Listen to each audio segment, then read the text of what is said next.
मित्रों, हिंदू धर्म में ये सभी को पता है कि ब्राह्मण को सबसे उच्च कोटि का माना जाता है। हर धर्म ग्रंथ में इनकी प्रशंसा और सिद्ध कार्यों के बारे में विस्तार से बताया गया है। लेकिन क्या आपको पता है कि ब्राह्मणों में कई तरह के ब्राह्मण शामिल हैं? आज हम आपको उन्हीं में से एक ऐतरेय ब्राह्मण के बारे में बताते हैं। नमस्कार दर्शकों, स्वागत है आपका द डिवाइन टेल्स पर एक बार फिर। बता दें कि दुनिया में सबसे प्राचीन ग्रंथ हमारे वेद हैं। इनकी संख्या 4 है: ऋग्वेद, यजुर्वेद, सामवेद तथा अथर्ववेद। हर एक वेद को 2 भागों में बांटा गया है, जिन्हें मंत्र और ब्राह्मण कहा जाता है। जिन ग्रंथों में मंत्रों का संग्रह है उन्हें संहिता कहते हैं। वहीं ब्राह्मण के 3 उपभाग हैं, जिन्हें ब्राह्मण, आरण्यक तथा उपनिषद कहा जाने लगा। ब्राह्मण ग्रंथ मनुष्यों के कर्म कांड से संबंधित हैं। इन्हीं में से एक ऐतरेय ब्राह्मण कहलाता है, जिसमें 40 अध्याय दिए गए हैं। इस ऐतरेय ब्राह्मण की उत्पत्ति किस तरह से हुई, यह कथा उसी से संबंधित है। ऐतरेय ब्राह्मण की कथा बहुत समय पहले की बात है। मांडुकी नाम के एक ऋषि हुआ करते थे। उनकी पत्नी का नाम इतरा था। वह दोनों ही परमात्मा के भक्त थे और बहुत ही पवित्र जीवन गुजार रहे थे। दोनों एक दूसरे का ध्यान रखते तथा खुशहाल तरीके से समय बिताते थे। उन्हें केवल इस बात का दुख था कि उनकी अपनी कोई संतान नहीं थी। बहुत सोच विचार के बाद दोनों ने पुत्र प्राप्ति की इच्छा से कठोर तपस्या की और ईश्वर से बार बार पुत्र के लिए प्रार्थना की, जिसका फल भी उन्हें मिला। क्योंकि कुछ समय बाद भगवान ने उनकी तपस्या तथा प्रार्थना से प्रसन्न होकर उन्हें वरदान दिया। दंपति के घर में एक पुत्र का जन्म हुआ, जो बहुत ही सुंदर तथा आकर्षक था, जिसका नाम ऐतरेय रखा गया था। वह सुंदर बालक उनकी कठिन तपस्या का फल था। बचपन से ही वह बालक कई अलौकिक और चमत्कारपूर्ण घटनाओं का जनक था, लेकिन वह चुप ही रहता था। कई दिन बीत जाने के बाद उसने बोलना शुरू किया। सबसे आश्चर्य की यह बात थी कि वह जब भी बोलता वासुदेव वासुदेव ही कहता। 8 वर्ष बीत गए। उसने वासुदेव शब्द के अलावा और कोई शब्द नहीं कहा। वह आंखें बंद किए ध्यान लगाकर चुप बैठा रहता। उसके चेहरे पर तेज दिखता था तथा आंखों में तीव्र चमक थी। वहीं 8वें साल में बालक का यज्ञोपवीत संस्कार कराया गया। पिता ने उसे वेद पढ़ाने का प्रयास किया, लेकिन उसने कुछ भी नहीं पढ़ा, केवल वासुदेव नाम का जप करता रहता। जिसके बाद पिता थक गए और उसे मूर्ख समझते हुए उसकी तरफ ध्यान देना बंद कर दिया, जिसके परिणाम स्वरूप उसकी माता ने भी उससे मुंह फेर लिया। कुछ दिनों बाद मांडुकी ऋषि ने दूसरा विवाह कर लिया, जिससे अनेक पुत्र हुए। बड़े होकर वह सभी वेदों और कर्मकांड के महान ज्ञाता बने। चारों तरफ उन्हीं की पूजा होती थी। ऋषि की पूर्व पत्नी घर में सबसे नजरअंदाज किए जाने वाला जीवन बिता रही थी। उसके पुत्र को इस बात का बिल्कुल ध्यान नहीं था। वह हर समय परमात्मा वासुदेव का नाम जपता रहता और एक मंदिर में पड़ा रहता। एक दिन माँ को क्रोध आया। वह मंदिर में ही अपने पुत्र के पास पहुंची और उससे कहने लगी, तुम्हारे होने से मुझे क्या लाभ हुआ? तुम्हें तो कोई पूछता ही नहीं। मुझे भी सभी चिढ़न की दृष्टि से देखते हैं। बताओ, ऐसे जीवन से क्या लाभ है? माता की ऐसी बातें सुनकर ऐतरेय को कुछ ध्यान हुआ। वह बोला, माँ, तुम तो दुनिया में आसक्त हो, जबकि यह दुनिया और इसके भोग सब नाशवान है। केवल परमात्मा का नाम ही सत्य है। उसके बाद ऐतरेय ने भगवान नारायण की सच्चे हृदय से वेदों की विधियों के मुताबिक स्तुति की। इससे प्रभु विष्णु खुश हो गए। उन्होंने साक्षात प्रकट होकर ऐतरेय और उसकी माता को आशीर्वाद दिया।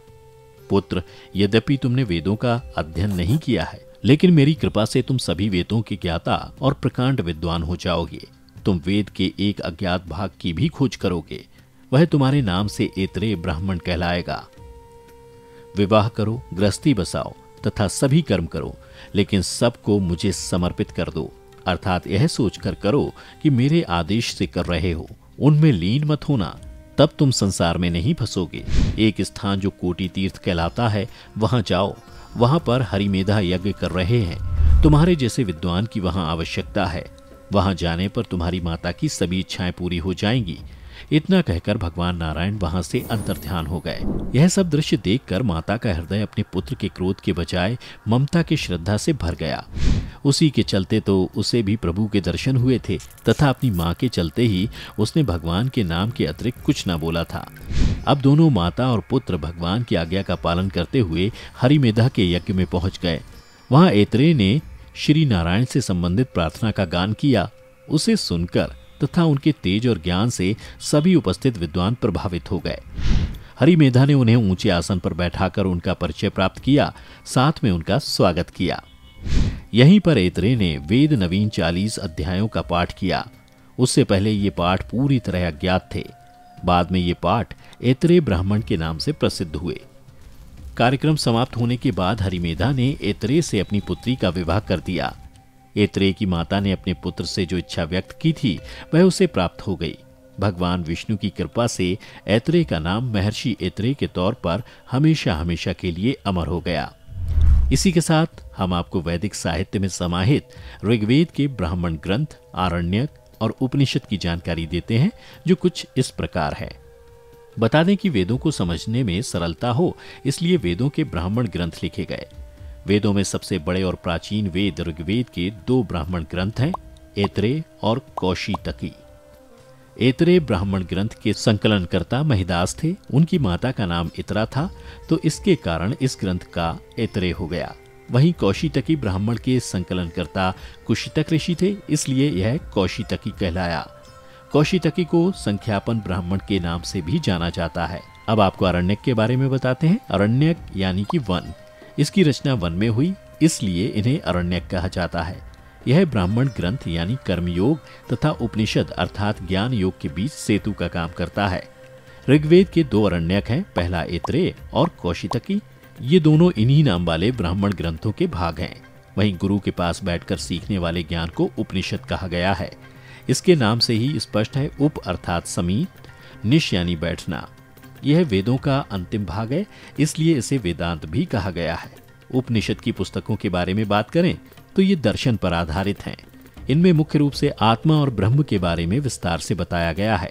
ऋग्वेद के 2 उपनिषद हैं, जिनका नाम ऐतरेय और कौशितकी है।